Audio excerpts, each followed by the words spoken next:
Bonjour à toutes, bienvenue sur projetdecoeur.com. Je suis Kirsten Schubel, experte dans l'accompagnement des femmes qui font l'expérience d'un cancer et qui veulent accomplir leur vie. Voilà, vous y êtes, vous êtes devant votre cancérologue, vous venez de terminer de la chimiothérapie, de la radiothérapie, de la chirurgie, tout ça l'un derrière l'autre. Et votre cancérologue est très content parce que les résultats sont bons. Tout va bien, madame, ne vous inquiétez pas, rendez-vous dans 3 mois. Sauf que vous, tout va pas bien. Vous êtes épuisé, rincé, à bout de force après ces traitements, et vous vous demandez comment vous allez dépasser cette fatigue.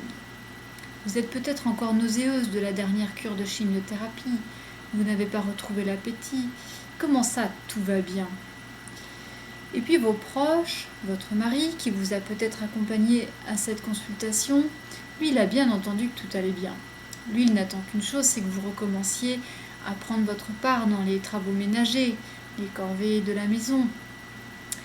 Mais voilà, vous n'êtes pas prête, vous êtes à peine en train de digérer ce qui vient de vous arriver et vous ne savez pas comment lui en parler.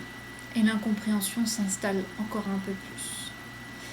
Et puis au-delà de tout ça, qu'est-ce que ça veut dire retourner à une vie normale ? Est-ce que c'est la vie comme avant le cancer ? Est-ce que l'équilibre entre vie professionnelle, vie familiale, vie personnelle que vous aviez avant vous correspond encore aujourd'hui ? Est-ce que vous avez pu réaliser le projet qui donne du sens à votre vie ? Ou est-ce que c'est maintenant qu'il faut le réaliser ? Maintenant que vous venez de comprendre que la vie est peut-être plus courte qu'on ne croit et qu'il vaut mieux faire les choses maintenant que jamais. Je voudrais partager avec vous une autre situation d'épuisement que j'ai connue et dont je me suis sortie. Je ne suis pas une ancienne patiente, je suis pneumologue spécialisée en cancérologie thoracique et pour ma part j'ai connu l'épuisement professionnel. Mon travail que j'aimais beaucoup consistait essentiellement à prescrire des médicaments. De la chimiothérapie, des antidouleurs, des antinausées, des tout ce que vous voulez, à des patients extrêmement malades.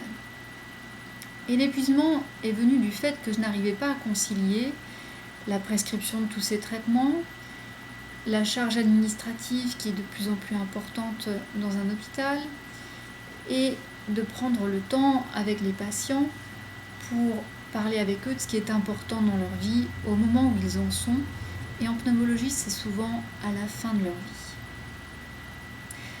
À l'occasion de mon déménagement aux États-Unis, où j'ai rejoint mon mari, je me suis arrêtée de travailler et je me suis accordé une pause d'1 an pour réfléchir à ce que je souhaitais faire professionnellement.